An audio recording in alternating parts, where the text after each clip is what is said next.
जैसे जैसे होली नजदीक आ रही है, कई ऐसे संवेदनशील मामले सामने आ रहे हैं जिससे निपटना योगी सरकार के लिए बड़ी चुनौती साबित होगा। संभल की जामा मस्जिद केस में कोर्ट के इसे विवादित मस्जिद कहे जाने के बाद हिंदू पक्ष ने एक ज्ञापन सौंपा है। इस ज्ञापन में मांग की गई है कि जो इसे मस्जिद मानते हैं वो नमाज पढ़ते हैं, तो जिसे इसे मंदिर मानना है या जो इसे मंदिर मानते हैं उन्हें पूजा करने की अनुमति मिलनी चाहिए।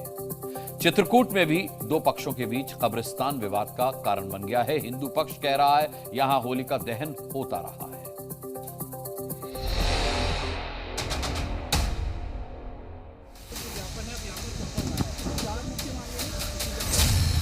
संभल में हिंदू पक्ष ने एसडीएम को ज्ञापन सौंपकर मस्जिद में पूजा करने की मांग की है। ज्ञापन में 3 मांगे रखी गई।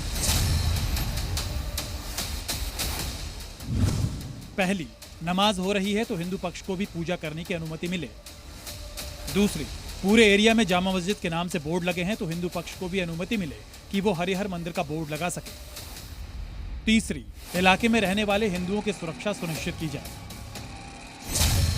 एसडीएम को ज्ञापन सौंपने वाले महंत बाल योगी ने जी मीडिया के कैमरे पर जो कहा उसे आप भी सुनिए।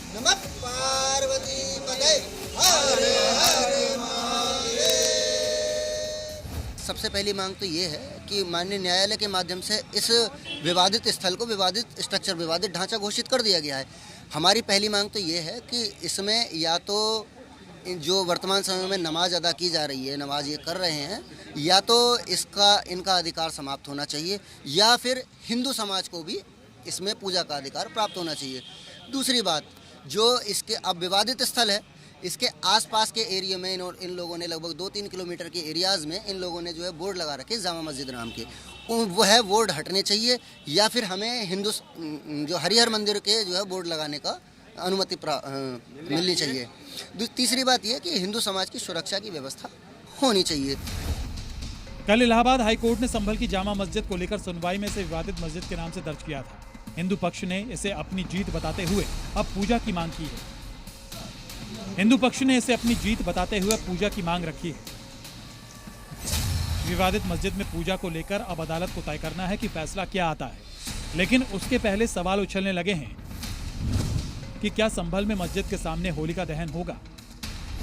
इस प्रार्थना पत्र में कुल 4 बिंदु हैं, जिसमें एक बिंदु यह है कि माननीय न्यायालय से अनुरोध है कि इसमें शीघ्र निर्णय किया जाए, त्वरित सुनवाई कर। इसके अतिरिक्त यह है कि इसमें इस तरह से व्यवस्था किया जाए कि हिंदू समुदाय भी वहाँ पूजा अर्चना कर सके और वहाँ पर मौके पर शांति और सौहार्द को मेंटेन किया जाए।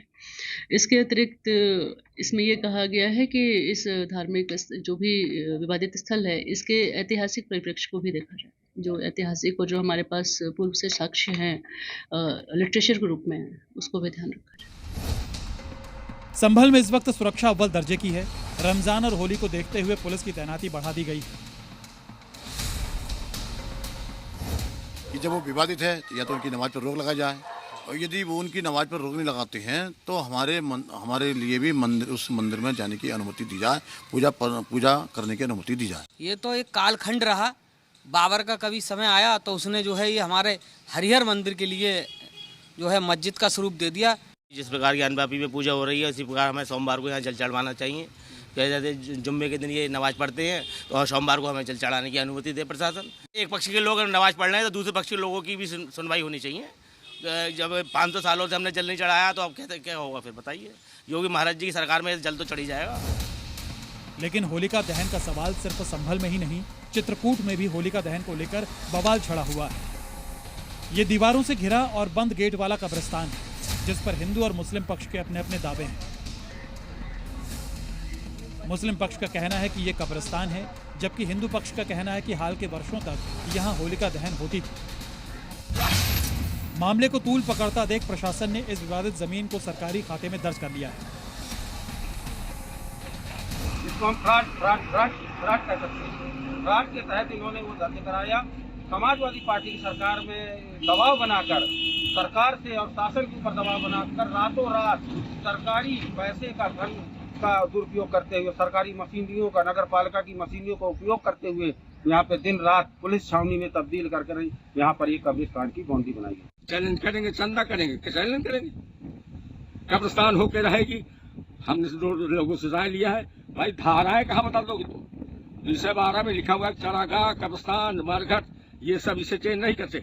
नदी की धारा लिखी हुई भाई साहब, आज आप लोग नहीं लिखते।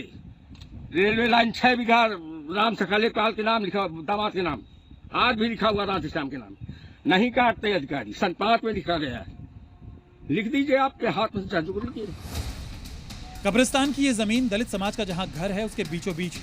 सरकारी खाते में जमीन दर्ज होने के बाद अब मुस्लिम पक्ष इसे अदालत में चुनौती देने की तैयारी कर रहा है, जबकि हिंदू पक्ष का आरोप है कि समाजवादी पार्टी की सत्ता में आने से पहले यहां धूमधाम से होलिका दहन होती थी, लेकिन उसके बाद ये परंपरा बंद हो गई और इस जमीन को कब्रिस्तान की जमीन बताकर बाउंड्री खींच दी गई।